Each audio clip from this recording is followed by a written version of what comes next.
mzuri zaidi. Ina maana utawe kuelewa vile system ama ndio system inapopewa kazi ngumu jioni, tayari mchana umefanya kazi mchana mzima, umetoka na haina kusema kwa baada ya sahihi. Ndio maana inahitajika wakati usiku utapumzika, asubuhi mwili kwa uwezo wa kusiaga chakula kingi kuliko wakati wa jioni. Na hivyo ina maana kama chakula haijakusiagwa wakati wa jioni, itaweza kuharibika katika tumbo, na itakapoharibika lazima itakuwa katika mwili wako, na kutakuwa na ile mabaki ambayo itakuwa katika damu yako, damu ambayo kuharibika, na vile vile mwili unapoharibika vile ambazo zinalemewa ni kama kidney na liver zinashindwa kwa kutoa ile uchafu. Na hivyo kwa sababu ni mambo mengi ambayo tunayaangalia yana cause asas, tunataka kujiuliza, Mungu anataka wetu tusaidike kivipi? Mungu ana njia ipi ya kutusaidia? Nikarudia, hatuna kwa kurudia. Hiyo basi, chukua kalamu yako ili wewe kusaidika kupitia matibabu ya asas, sababu ni siku chache zinasalia na muda unayoma. Ukiwadhani msaidika katika uwanja wako asas? Nikarudia, asas ni kidonda cha tumbo, na utawe kusaidika kama jinsi ifuatavyo. Asubuhi kabla ya kiamsha kinywa ama kabla ya breakfast, utatumia miongoni wa hizi vitu ambazo ninacho ama zimeweza kutoka katika njia ya asili. Na ili tukaweza kujiuliza,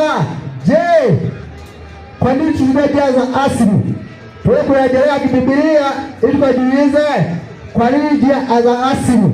Kitabu ni Wakorintho wa kwanza 1:27 na 28. Wakorintho wa kwanza 1:27 na 28. Wakorintho wa kwanza 27 na 28.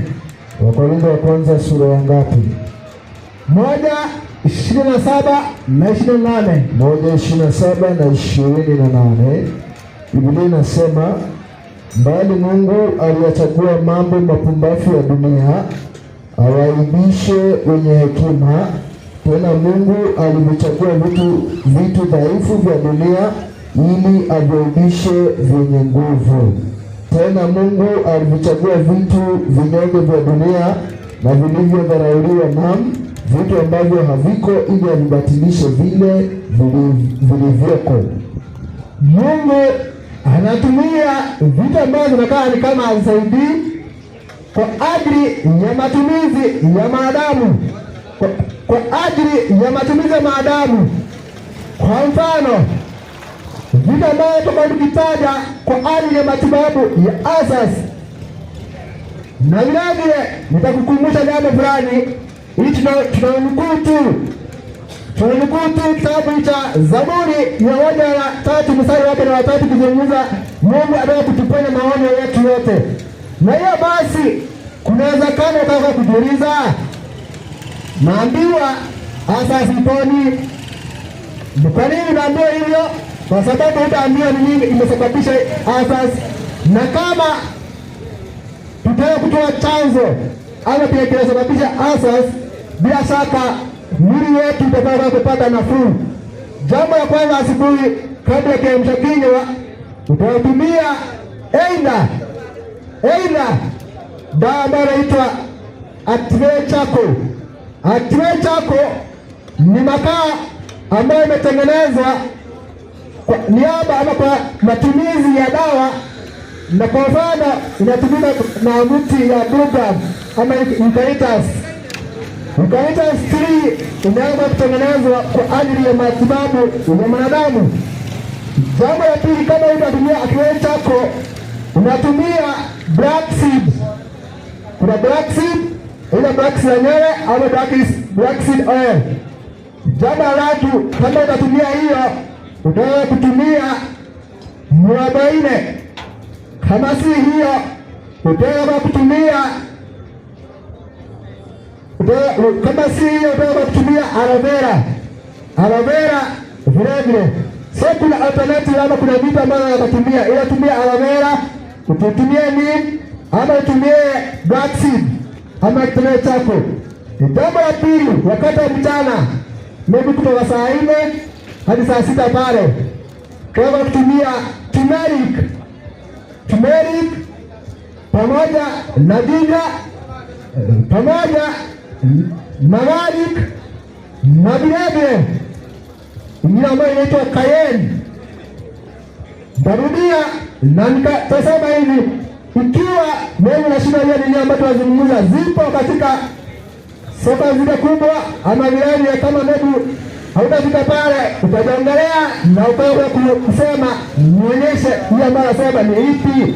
Je, ni ipi? Tarudia masaa ya mchana, utaweza kutumia turmeric, utaweza kutumia ginger, garlic pamoja na cayenne. Tutakuwa pesa sababu ya muda. Na wakati wa jioni utatumia baadhi ya hivi vitu ile ambavyo utakuwa kutumia, either one of them. Utakuwa kutumia maybe chia seed ama ukawa kutumia habi ambayo inaitwa Dederion. Kando na hiyo kuna okra ndio kwa vile ambayo inatumika zaidi, sababu okra ina matibabu zaidi ya ulcers. Okra utaweza kuchukua maji ukawa katakata, weka katika maji kama katika kikombe, itakaa kama masaa 5 ama zaidi, na baadaye ukaya nyoya maji ili kwa kurudisha ile ute ya tumbo. Jambo lingine lazima wewe kukumbuka kuweza kutumia mawoga ya kondeni ambayo yameweza kulimwa ama kuweza kutengenezwa na kwa kuandalika kabisa ambayo inastahili. Vile vile tusisahau kwa kutumia maji kwa muda ambao unastahili, kana wa maji kukua kwa muda ambao unastahili. Na nitarudia jambo fulani ambalo tutaliangalia zaidi siku za usoni kuhusiana na kukula mara 3 kwa siku. Inastahili tukaweze kuipa tumbo zetu nafasi ya kupumzika.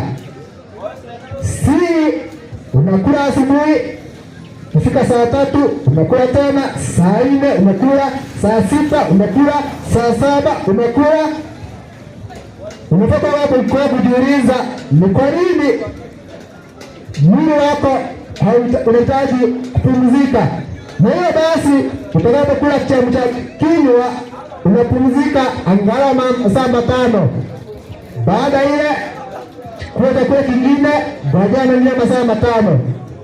Na maana nasema maximum ama usikule zaidi ya mili 3 ama chakula mara 3 kwa siku, ili tumbo yako ikapata kwa kupumzika.